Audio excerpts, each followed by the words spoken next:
Hello, welcome back to my channel. If you're new here, I'm Alice. We talk about books, we do lifestyle content, a little bit of vlogs, a little bit of everything, alright? So, if you're looking for someone to stick on in the background while you make yourself a meal, clean your room, do that thing you've been putting off for the longest time, or you just want someone to listen to, then I'm your gal. So consider hitting that subscribe button. Come on in, join the family. It's free and you can unsubscribe at any time, alright? And if you're a returning viewer, thank you so much for your continued support. So, today is an exciting one. Also, sorry, yes, am I in the same outfit as the previous video? You caught me. Is there a reason for that? Yes. Will you find out just yet? No. Jokes. Basically, your gal's going on another trip and she needs to prepare her videos, and honestly it's too cold in England. I'm not getting changed, alright? I'm staying in this NYPD jumper because I love Brooklyn Nine-Nine and I went to New York and I had to get it, okay? So I'm in this jumper and I'm staying like that. Thank you for accepting me for who I am. Alright, back at ya. Fun times. A while back now, honestly, it's taken me a little bit of time to get around to it, alright? I'll be honest. Slap on the wrist for me. I was tagged in a video which was called Reader's Profile Tag, and I thought, oh gosh, what have I done? Has somebody tagged me in spam, or did I do something? And I was like, what? And then I clicked on the video and honestly it was mind blown. I was tagged in this video by a lovely person named Elmo. I will put their channel in the link below, and honestly I had such a nice time watching that video. I hadn't even heard of the tag. Do you know what? I didn't even comprehend the tags. I forgot they existed. I forgot they were a thing. But honestly, I love it. It feels like old school YouTube, right? And at the end of the day, sometimes we just need to feel like we're in the Zoella era again, okay? Because we're not going to get it back. I mean, I know she's still creating, honestly, pop off. Haven't watched her in years, but honestly, there's just something about that whole group back in the day, wasn't it? Just hit different. It just hit different. Anyway, never mind. Let's move on. I will link that video down below as well as the channel, and I believe it was also created by someone, which is in that link on that video, but I will link them as well, because obviously credit to them, they created the tag. So I thought actually this would be really fun, but as I had so much busy time, busy schedule, I thought, how am I going to fit this in? You know, I'd already got so many videos going underway, and now we're here. It's time. All right, so today we're going to learn more about me and we're going to do this tag. So thank you, Elmo, for tagging me, because you're holding me accountable making this video, so let's do it. I'm a little bit nervous actually, because when I watched the video I was like, oh wow, these are some really good answers, and I thought, you know, I'm not going to prepare for that. I'm just going to get my laptop, which we will one day, find out why there's dents there, but today is not that day, is it? I thought I'd just go in blind, give it a go. I was like, I'm not going to prepare those answers. I'm going to see what comes to mind. That's the vibe we're going for. So let's start with question number 1. What for you makes a good book? This is honestly a lovely question. I think that everybody has such unique taste in books, because even though you read certain genres, there are things you like about that genre and things you don't, and maybe like your perfect book doesn't even actually kind of exist, because maybe you'd like a mixture of both, which means you can write your own, you know?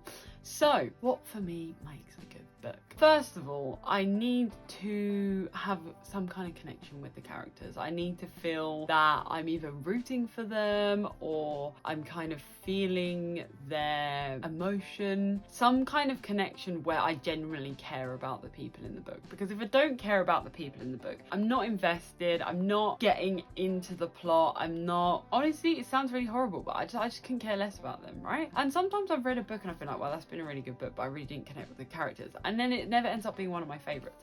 So I feel like it needs to have a good connection with the characters. That's definitely like a big start. I would also say, and I don't know if this is going to make me sound snobby, because I'm really not snobby, but I do appreciate a good standard of writing. Now, what I mean by this is, again, don't hate me, I love a good bit of Wattpad, alright? Back in the day I used to read it all the time. But there is a level between Wattpad and a step up to writing a book, okay? And obviously that's because there is an element of professionalism in there. You also have editors, people that read the book and help you kind of finesse that, whereas on Wattpad it's kind of like everything that comes out, blah blah blah. A different level of caliber. And honestly, like if I'm reading a book and then it just turns cringy, or if it does something really predictable and I'm just like, oh no, you were so close. So I would definitely say a good standard of writing also needs to be in a book for me. Other than that, I'm pretty flexible on the genre. I don't really mind the genre. I'm happy to have a bit of thriller in there. I'm not a big horror fan, so probably not a horror. I mean, I definitely do love a good journey, like a good adventure kind of thing. And adventure doesn't just have to be something like Lord of the Rings or whatever. I mean, in terms of you have obstacles, but they're not those ones where you've gone, oh, I've just thrown this obstacle in so this can happen. Like, it flows with the story. So maybe some kind of adventure narrative situation. Does that make sense? I think so. Well, that was way too long for the first question. Let's move on to the second one. What are you currently reading? Oh, that is a fantastic question. Let me get it for you. Whee! So I actually have 4 books on the go at the moment. Bloody hell. I've got 2 on the Kindle. So I've got Just for the Summer by Abby Jimenez and also Spoon-Fed by Tim somebody, which is a non-fiction book.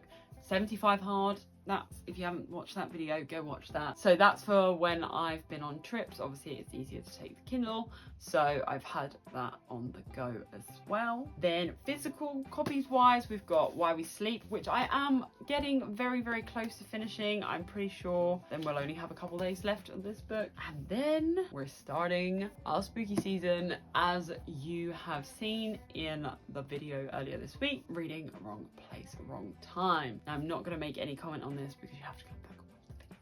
Okay. I think this might be the maximum I've ever had on the go. I don't really know if you can count the 2 on the Kindle because I kind of just read them when I'm doing something that requires a Kindle. Oh, 5 books. Silly me. I've got Lord of the Rings, The Two Towers on audiobook as well.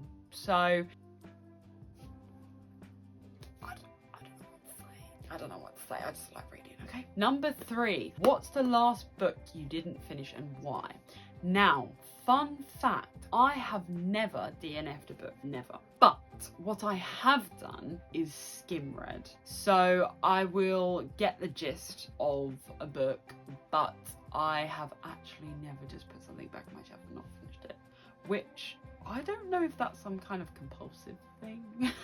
Technically, I would have DNF'd this book and some of my non-fiction books because I've just left bookmarks in them, but I definitely will go back to them, and like for this I am reading them, so I don't really count that so much. And I don't really think you can count as DNF'd a book when you've read like 1 page and you don't even remember what it's about.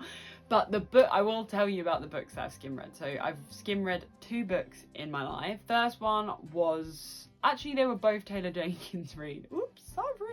So the first one was One True Love. One True Loves. That was, no offense, sorry guys, probably the worst book I've ever read. Yeah, I think I got to about like chapter 5 or 6 and then I skim read the rest of the book. And also, sorry again, Miss Taylor Jenkins Reid, you did have redemption with 7 Husbands of Evelyn Hugo, so you know we're on good terms. We're on good terms. But Daisy Jones and the Six, I really enjoyed it. I really enjoyed it for the first third maybe, and then I just couldn't deal with it anymore. I was like, oh come on, and I skim read the end, so kind of long. But yeah, so technically I have never explicitly DNF'd a book. We'll have to wait and see. Will it happen? I don't know. Couldn't tell you. Alright. Question number 4. What's an obscure book you wish other people would read? Now, I have spoke about this book before on my channel. This is The Irresistible Inheritance of Wilberforce. I found this book in a Sue Ryder for like £1 maybe. I had no idea what it was about. I got attracted by the cover. I know, judged a book by its cover. Read the back, thought that was kind of cool. Honestly, the most random book I've ever read, but I really enjoyed it. I was very compelled to keep reading it. And it had some kind of fun messages in there as well. So I would say give this book a go. I don't know anybody else that's read this book.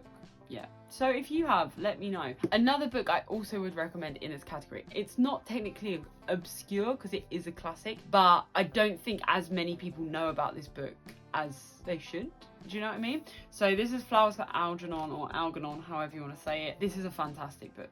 Read it, it's great. I don't know if I can call it obscure because it's pretty like a profound piece of writing and text is very highly revered, but I would say it's quite an obscure one. I feel like when people think classics and stuff like that, they always go down like the Emily Bronte or Charles Dickens, Jane Austen, do you know what I mean? They go down that sort of route, but I really would say read this book. So these are my obscure but kind of not obscure.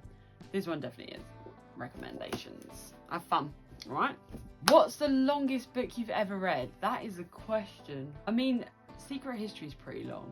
I'll give you that. That is pretty long. I think it might be Secret History, you know. Let me see how many pages Babel has. Hang on. So I would say probably the longest book that I've read is The Secret History off the top of my head. I might have read something else, but I don't know. This book is pretty long. It's 620 something pages, I think. 629 pages. So pretty long, pretty small, but fantastic read. I don't need to waffle on about it again because I talk about this book all the time, so go read it. Thank you. If you could have a dinner party with 5 fictional characters, who would it be? Oh, this is really hard. Oh golly gosh, who am I choosing? Do you know what, honestly, I think I'd go for dinner with the Thursday Murder Club. I think that'd be a great time, don't you? And maybe like Bogdan can come or something. Problem is that I don't know how these characters are going to mix together. See, that's my issue. Oh, but then I'd love to go with like some of the peeps from Lord of the Rings. Wow, that would be great. That would be great. Harry Potter. Oh, there's too many. There's too many. There's too many. I can't do it. I think the Thursday Murder Club would be an absolute fun time. If I had to start singling people out, we'd go Joyce for sure. Thursday Murder Club. Honestly. Oh, I think I'd like to meet Colin Bridgerton. No reason. See, that just feels wrong to say that. It does feel wrong, doesn't it? I would also like... Who else would I like? I do like Severus Snape. I feel like Severus Snape would be quite a vibe to have there, but I don't really know how it's going to fit in the group, you know? Don't really know. Aragorn would be pretty sick. Aragorn would be cool. I'd like to see Aragorn. And probably Gandalf. I do quite like Gandalf as well. So that's who I'm going to pick. It seems really weird, but I'm not good at this. Worst case scenario, if you don't like it, I've gone with the Thursday Murder Club, okay? Number 7. Gosh, I've been waffling on for years. Right. Number 7. 5 books you would want if you were stranded on a desert island. Oh gosh, this is good. This is good. Right, I think I'd want a little bit of everything. So we're going to take It's in His Kiss, Bridgerton, Hyacinth's book. We're going to take The Secret History. I think I could reread that so many times. I definitely think that. I'm also gonna take, what am I gonna take? I think I'm taking Harry Potter and the Deathly Hallows because that's honestly just a fantastic book. I feel like I can remember what happens and everything else, and it'll be good to like test my brain. I think I would also take, do you know what? I'd be very tempted to take P&P, Pride and Prejudice. I do kind of love it, but I feel like it's a bit of a waste personally. I think maybe I'd have to take Pen and Colin. Not me taking 2 Bridgerton books to a bloody deserted island. What is wrong with me? I think I'd have to take that, Romancing Mr. Bridgerton, because I feel like, you know, you're gonna need something to comfort you. And then probably Lord of the Rings, Return of the King. Again, get the last one in there. Can remember what happened from the other 2. So that's probably what we're gonna go for. Right? That was a hard question. One book you could not put down. To be honest, there's been quite a lot of books. I hate to admit this, but there is one book that comes to mind when I think of this, and there's been many a book. For example, the book I talked about earlier, Flowers for Algernon. I literally read this in one sitting. It was so great. But the one that comes to mind is, and I absolutely hate myself for saying this is the only Colleen Hoover book I've ever read, was Verity. Now, I couldn't put this book down because I was so terrified of her character and that she was just going to come around the corner in my house, and also I was like so in shock of what was going on that I physically just don't think I put the book down once. I genuinely don't think I did. It wasn't even for the fact that I was genuinely enjoying the story. Like, yeah, okay, I was in it. I hated the ending. It was such a disappointment. But sorry, that was so hard. I'm sorry if you really like that book. If you like that book, you're allowed to like that book. You know, we can have different opinions, talk about it. You know, if you want to know, I'll explain to you why I don't like it. You explain to me why you like it, etc. We'll go back and back and back. Yeah, I think if we're talking like literally physically didn't put down, that was probably one.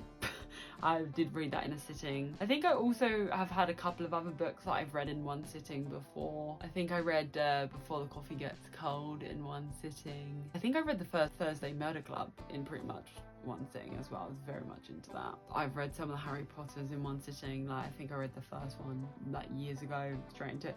So, you know, I've got quite a lot of books to put that in. To be honest, the only one I wish I could say for that is The Secret History, but it took me a while to get into this. The first sort of like 50 to 100 pages were a bit of a stretch, but once I was in, couldn't put it down. But doesn't count, does it? Doesn't count. 5 books or authors you will never read. Now, coming back to my last statement, Colleen Hoover. Now, I know I've read Verity, it technically doesn't count, but I will never pick up one of her books again, and that's okay. The only reason I read Verity was at the time it was so viral, I was like, I can't not read it, because then people keep trying to talk to me about it, and I can't talk about it. So I was like, do you know what? I'll cave. And yeah, for the most part, it was enjoyable. I don't particularly like her writing style. I have watched the It Ends With Us movie.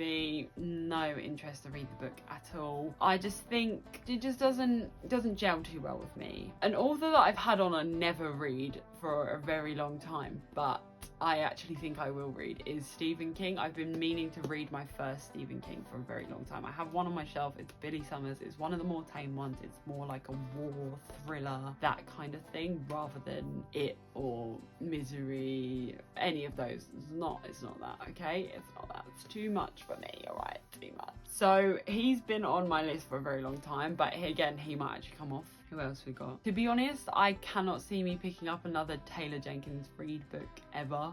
Again, I know it doesn't technically count. So I feel like this is quite hard, because there's probably like loads of authors I will never read, but that's because I maybe just don't know who they are. I don't particularly go for Emily Henry books. I did read Book Lovers and did enjoy it, but I have no desire really to go more into that genre, so technically she would be on there as well. But like I said, I did very much enjoy Book Lovers, so maybe I can't chat. To be honest, I'm not... Oh, this is a controversial one. So I actually think I am not sure whether I could bring myself to read a Charles Dickens book. There's just something about it, like Oliver Twist, they just don't call to me. So maybe that's one that actually technically counts, because I feel like I've absolutely just blasted my way through this question. Do you know what I mean? So I'm sorry, this was a bit of a pants question for me, but I genuinely just don't know. I feel like I'm pretty open-minded, but I would like to say that Colleen Hoover is definitely...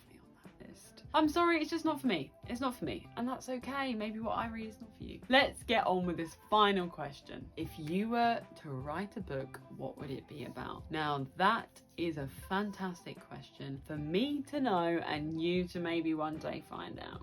I would love to write a book. I genuinely would. I'm not there yet. I'm not at the stage where I would want to go into it. I've definitely had a few ideas over the years of things that I would be interested in writing about. You know, never say never. Could be on the cards. Could be on the cards soon. I definitely think that if I were to write a book, I could tell you at least maybe the genre. I think I would go for like romance, adventure, maybe fantasy, that kind of genre. That would probably be something that I'd be most interested and most passionate about writing. You know, I don't know whether I would do spice. I'd maybe do like a little bit. I don't think it would be on the dark romance scale, do you know what I mean? I think it'd be a bit more like romantic-y, bit of adventure. I think that kind of vibe, you know. I don't think it'd be as far as something like ACOTAR, but I don't know, I quite like that. I also quite liked, when I was younger, those sort of teenage dystopian books like Divergent, The Maze Runner, those kind of vibes. So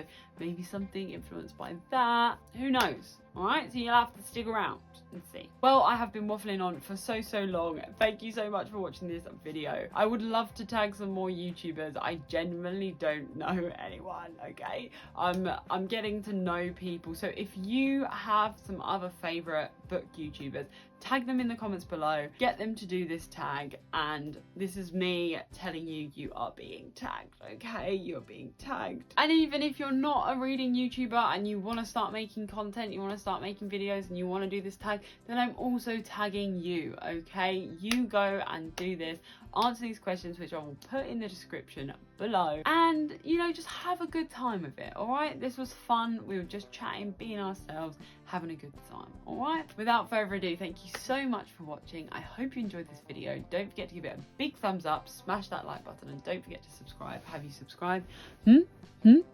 Thank you very much, and as always, until the next one, I'll see you then. Bye. I'll see you then. And also, obviously, oh, my back. Hang on. Ouch. Sorry. Anyway,